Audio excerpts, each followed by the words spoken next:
हमारे देश में अपराधियों के बीच गैंगवार की खबरें और गैंगस्टरों की खबरें हमेशा से सामने आती रहती हैं और आज हम आपको ऐसे ही गैंगस्टरों के बारे में बताने जा रहे हैं जिनको पकड़ने के लिए पुलिस को मशक्क़त करनी पड़ी या अभी भी पुलिस को मशक्क़त करनी पड़ रही है। आज हम आपको देश के ऐसे ही खतरनाक गैंगस्टरों के बारे में बताने जा रहे हैं। बिल्लू सांडा। यह उत्तर प्रदेश के सहारनपुर का रहने वाला है। बिल्लू सांडा सिर्फ अपनी सनक की वजह से अपराध किया करता था। बिल्लू को अपराध करने में मजा आता था। लोगों को मौत के घाट उतारने में इसे मजा आता था।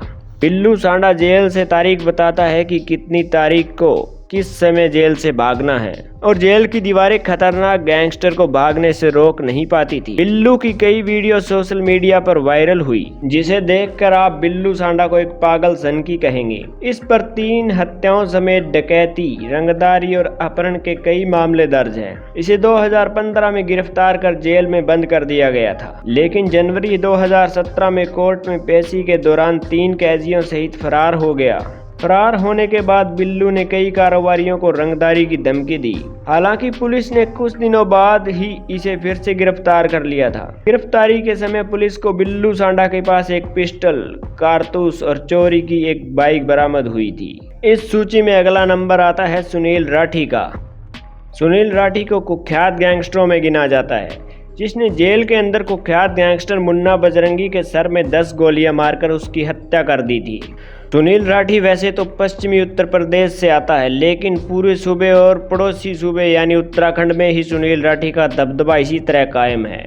सुनील राठी के नाम से किसी भी व्यापारी को फ़ोन किया जाए तो व्यापारी की पैट कीली हो जाती है और वो जितनी रकम मांगता है समय से पहले पहुंच जाया करती है। कहा जाता है कि सुनील राठी गैंग में कुल 150 शूटर हैं जो सुनील राठी के एक इशारे पर किसी का भी काम तमाम कर देते हैं। सुनील राठी के बारे में आप इस बात से अंदाजा लगाइए कि कुख्यात गैंगस्टर है कि उसके ऊपर उत्तराखंड के रुड़की जेल के डिप्टी जेलर की हत्या करने का आरोप है। इंडिया के टॉप गैंगस्टरों की सूची में अगला नंबर आता है पपला गुर्जर का। पपला गुर्जर के बारे में कहा जाता है कि पपला गुर्जर वैसे तो मूल रूप से हरियाणा का रहने वाला है, लेकिन अपने गुरु की मौत का बदला लेने के लिए वो अपराधी बनता है। पपला बेशक हरियाणा का रहने वाला है, लेकिन पपला के नाम का खौफ पंजाब, हरियाणा, राजस्थान जैसे बड़े बड़े राज्यों में फैला हुआ है। पपला भारत के टॉप 10 गैंगस्टरों में आता है। पपला कई बार पुलिस को चकमा देकर और पुलिस पर फायर करके भागने में कामयाब रहा है। फिलहाल पपला राजस्थान की एक जेल में बंद है। पपला गुर्जर को रॉबिन हुड कहा जाता है। कहा जाता है कि पपला गुर्जर अमीरों से लेता है और गरीबों में देता है, इसीलिए पपला गुर्जर की इन राज्यों में इतनी फैन फॉलोइंग है। इस सूची में अगला नंबर आता है नीरज बवाना का। नीरज बवाना दिल्ली के बवाना गांव में पैदा हुआ और करीब 17 साल पहले जुर्म की दुनिया में आया। नीरज बवाना दिल्ली का मोस्ट वांटेड गैंगस्टर है। नीरज अभी देश की सबसे सुरक्षित जेल यानी कि दिल्ली की तिहाड़ जेल में बंद है, लेकिन गैंग के लोग सड़क पर खून बहाने में आह तक नहीं भरते हैं। दिल्ली एनसीआर का सबसे बड़ा गैंगस्टर है, जिसके नाम से दिल्ली थर थर कांपती है।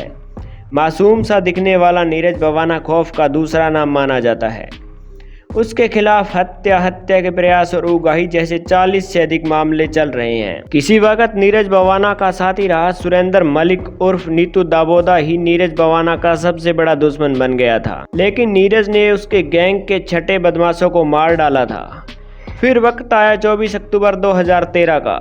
दिल्ली के वसंत कुंज इलाके में नीतू दाबोदा भी स्पेशल सेल के साथ हुई मुठभेड़ में मारा जाता है। गैंगस्टरों की सूची में अगला नंबर आता है सुक्का कहलवा का। 17 साल की उम्र में सुक्का कहलवा पर हत्या का पहला मुकदमा दर्ज हुआ। कहते हैं कि इसने एक बार केवल अपने दांतों से चबाकर एक व्यक्ति की हत्या कर दी थी। वह वर्ष 2000 से लेकर 2015 तक पंजाब के साथ साथ आसपास के राज्यों में आतंक का पर्याय बना रहा। सुक्का कहलवा पर 50 से ज्यादा हत्या का प्रयास और रंगदारी जैसे संगीन मामले दर्ज हैं। इन्होंने लव मैरिज की थी और अपनी पत्नी के साथ ऑस्ट्रेलिया चले गई, लेकिन पत्नी के साथ अनबन होने से सुक्का कहलवा वापस इंडिया आ गया और गलत संगत में पड़ गया। आपको बता दें कि 2015 में पुलिस की मौजूदगी में 15-20 हमलावरों ने इसकी हत्या कर दी। करीब 60 गोलियां मारने के बाद पुलिस के सामने ही सुक्का की लाश के चारों तरफ नाचने लगे थे इस गैंगस्टर के कातिल। इंडिया के टॉप गैंगस्टरों की सूची में अगला नंबर आता है रुपिंदर गांधी का। रुपिंदर गांधी खेल जगत से ताल्लुक़ रखता था। वो जितना बड़ा खिलाड़ी था उतना ही बड़ा गैंगस्टर था।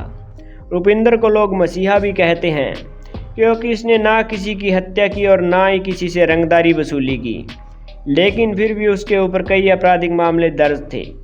पंजाब में रुपिंदर गांधी को लोग यूथ आइकन मानते थे। इनकी फैन फॉलोइंग का अंदाज़ा आप इसी बात से लगा सकते हैं कि पंजाब और चंडीगढ़ के विश्वविद्यालय और कॉलेजों में Gandhi group of student union यानी कि GGSU से 3 लाख से अधिक छात्र जुड़े थे।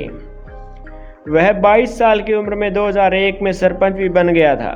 जहां गांधी गांव के लोगों के लिए सीधा साधा सबकी मदद करने वाला रुपिंदर था, तो वहीं रसूलरा गांव के बाहर रहने वालों के लिए वह एक कुख्यात गैंगस्टर था। रुपिंदर गांधी के बढ़ते कद को देखकर उसके विरोधियों को पहले तो उसको किडनैप करवाते हैं और फिर उसकी हत्या कर देते हैं। हत्या करने के बाद पुलिस वालों को उसकी लाश मिलती है तो कहा जाता है कि रातों रात पुलिस वाले उसकी लाश का अंतिम संस्कार करवा देते हैं ताकि गांव वालों को मालूम चलेगा तो बहुत ज़्यादा बखेड़ा होगा। टॉप 10 गैंगस्टर की लिस्ट में अगला नाम आता है श्री प्रकाश शुक्ला का। श्री प्रकाश शुक्ला को कौन नहीं जानता, शायद ही कोई होगा जो श्री प्रकाश शुक्ला को नहीं जानता होगा। गोरखपुर का most wanted gangster Shri Prakash Shukla, जिसके लिए उत्तर प्रदेश सरकार को यूपी STF का गठन तक करना पड़ा, जिसके एनकाउंटर के लिए यूपी पुलिस के हाथ पांव फूल चुके थे। तब योगी सरकार ने गठन किया STF का। शुक्ला के बारे में कहा जाता है कि शुक्ला उत्तर प्रदेश के गाजियाबाद में अपनी गर्लफ्रेंड से मिलने जा रहा था और तभी घात लगाकर बैठी STF ने श्री प्रकाश शुक्ला को मौत के घाट उतार दिया। श्री प्रकाश शुक्ला शुरू में से पढ़ाई में बड़ा होनहार था, लेकिन एक दिन उसकी बहन के साथ किसी लड़के ने छेड़खानी कर दी थी तो शुक्ला ने उस लड़के की हत्या कर दी। फिर एक स्थानीय नेता की मदद से विदेश भाग जाता है, वहां पर अपराध की ट्रेनिंग लेता है और जब वापस लौटता है तो बन चुका होता है एक बहुत बड़ा गैंगस्टर। इसका दबदबा इतना था कि एक वक्त के नेता मंत्री भी इसके नाम से खौफ खाते थे और कई सारे मंत्री नेताओं की तो उसने हत्या कर दी थी। लेकिन श्री प्रकाश शुक्ला उस समय रडार पर जब उसने तत्कालीन मुख्यमंत्री कल्याण सिंह की हत्या की सुपारी ले डाली थी। श्री प्रकाश शुक्ला पर कई फिल्में भी बन चुकी हैं। गैंगस्टरों की सूची में अगला नाम आता है मान्या सुर्वे का। मुंबई पुलिस ने अंडरवर्ल्ड के बढ़ते अपराधों को देखते हुए 1980 में मुंबई पुलिस के डिटेक्शन यूनिट बनाई और मुंबई पुलिस की इस यूनिट ने 11 जनवरी 1982 को पहला एनकाउंटर किया। ये एनकाउंटर कॉलेज में हुआ जिसमें मान्या सुर्वे की मौत हुई।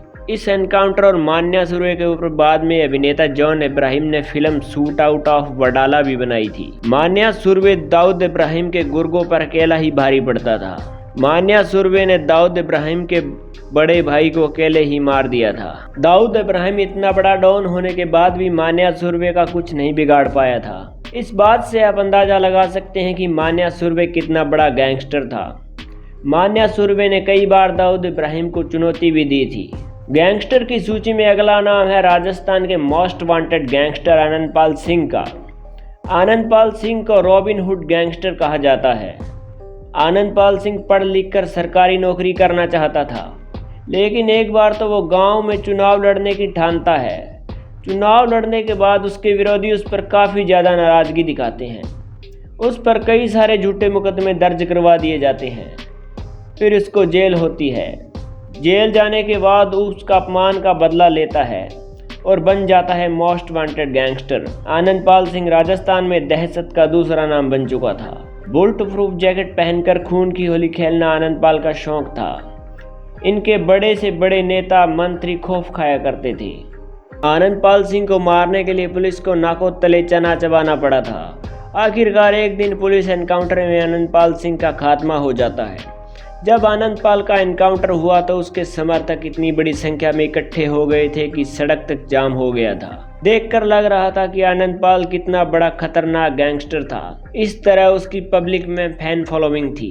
इस सूची में सबसे आखिरी नाम आता है एक ऐसे गैंगस्टर का जिसका नाम विकास दुबे था, जिसने अपने गांव में 8 पुलिस वालों की निर्मम हत्या कर दी थी।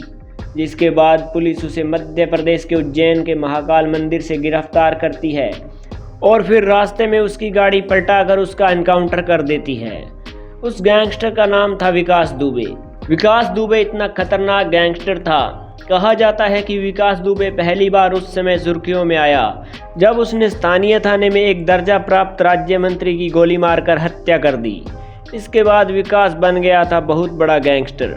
लेकिन कहा जाता है कि हर गैंगस्टर का एक ना एक दिन अंत होता है और विकास दुबे का भी वही हुआ जो इन गैंगस्टरों के साथ होता है। दोस्तों, गैंगस्टरों की कहानी सुनाने का मकसद हमारा सिर्फ और सिर्फ इतना है कि आप इन गैंगस्टरों के बारे में सुने, इनके बारे में जानें और ये जिस रास्ते पर गए हैं उस रास्ते पर आप बिल्कुल ना जाएं।